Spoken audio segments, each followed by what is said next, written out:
Hyderabad Vanasthalipuram PS పరిధిలోని ఆగమయ్య నగర్లో కబ్జా రైళ్ల ఆగడాలు పేట్రేగుతున్నాయి. 1200 గజాల స్థలం చుట్టూ ఉన్న ప్రహరీని కూల్చేశారు. అడ్డొచ్చిన యజమానులపై దాడులకు దిగారు. మొత్తం స్థలంలో 1169 గజాల భూమిని కబ్జా చేయడానికి నిందితులు ప్రయత్నిస్తున్నారని బాధితులు వాపోయారు. ప్రశ్నిస్తే తమ వెనకాల అధికార పార్టీ నాయకులు ఉన్నారని తెలిపినట్లు వెల్లడించారు. ఘటనపై పోలీసులకు ఫిర్యాదు చేసిన బాధితులు తమకు ప్రాణహాని ఉందని రక్షించాలంటూ వేడుకుంటున్నారు.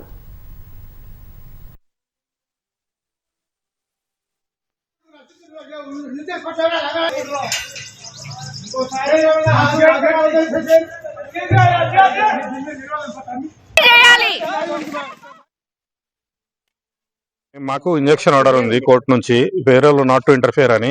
వేనారెడ్డి, శ్రీధర్ రెడ్డి, జోష్నారెడ్డి వీళ్ళు మమ్మల్ని చాలా హరాస్ చేస్తున్నారు.